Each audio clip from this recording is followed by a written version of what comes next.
Moi, je suis originaire du secteur. J'habitais auparavant à 8 km. Donc le coin, je le connais assez bien. D'un village à un autre, c'est assez proche, hormis quelques avantages que ici nous avons. C'est-à-dire la gare, par exemple, ou alors les médecins, les commerces. Et ça, c'est un plus par rapport à d'autres petits villages de proximité. Alors, le Cap-Vert est une enseigne qui date de très longtemps, puisqu'il y a déjà eu 3 propriétaires avant moi, avec l'enseigne Le Cap-Vert. Donc, c'est un monsieur qui adorait le Cap-Vert vraiment, et qui allait faire du surf pendant ses vacances. Et par amour du Cap-Vert, il a baptisé l'établissement Le Cap-Vert. À la création de commerce, on a été épaulé par la Chambre du commerce, effectivement. Monsieur Pionneau, je me rappelle très bien de lui, un monsieur très compétent et très efficace. Également la Champagne Picarde, puisqu'on a monté des dossiers de subventions qui ont été accordés pour la rénovation de la cuisine, différents équipements. Il y a eu d'autres aides encore, mais je me souviens plus précisément. Mais cet appui financier et administratif, permet quand même d'avancer plus sereinement. Et ça permet aussi d'avoir un budget un peu plus conséquent, parce que quand on reprend un commerce, le nerf de la guerre, c'est toujours les finances, parce que, surtout à l'époque, ça doit encore être le cas aujourd'hui, certains banquiers m'ont carrément dit non, on ne finance plus cette activité. C'est une activité classée à risque. Alors, aujourd'hui, l'activité s'est fortement réduite. Plusieurs faits, sûrement le changement de la société, les contrôles gendarmerie, l'alcool, aujourd'hui, c'est une vente mineure par rapport à l'activité café. Oui, ça a fortement baissé. Les gens font attention, sortent moins.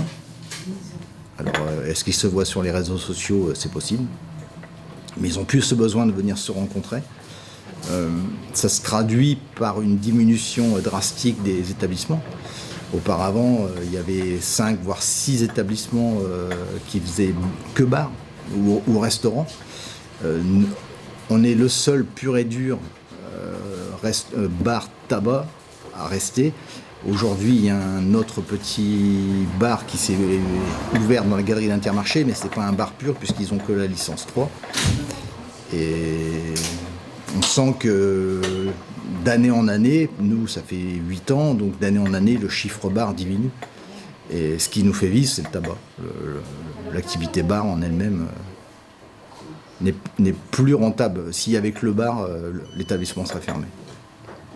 On parlait des avantages, des inconvénients de vivre ici. Donc propre à Saint-Terme, l'avantage c'est la gare, les commerces.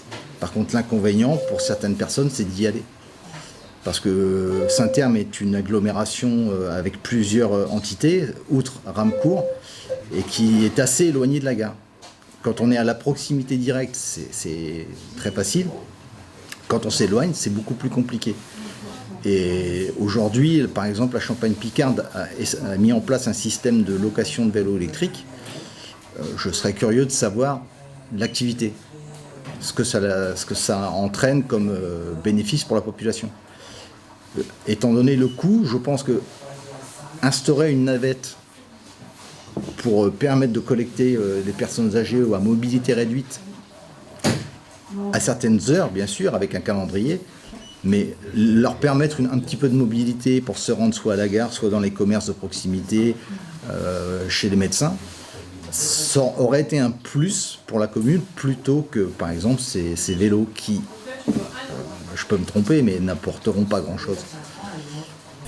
Saint-Terme aujourd'hui est attractif de par la gare, de par les commerces, mais on sent que c'est vraiment la proximité de la gare.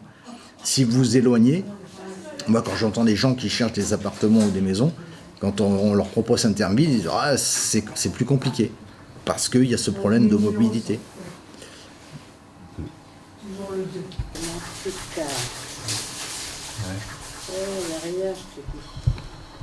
Des actions peut-être. Après, est-ce que c'est faisable? Est-ce que ça durerait dans le temps? Ça, c'est pas sûr.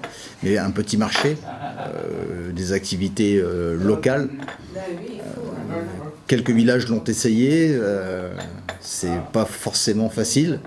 Ça dure pas. Montaigu l'a fait, puis ça n'a pas marché. Ils ont arrêté.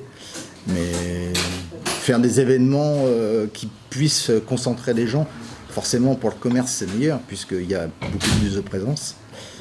Après, concernant la mairie, s'inquiéter, venir prendre le pouls, venir faire vivre le commerce, parce que sinon on ne voit jamais. J'ai vu une fois le maire cette année, et on voit très peu de conseillers, on voit très peu de personnes de la commune. À mon niveau, je pense que faire vivre les commerces est important.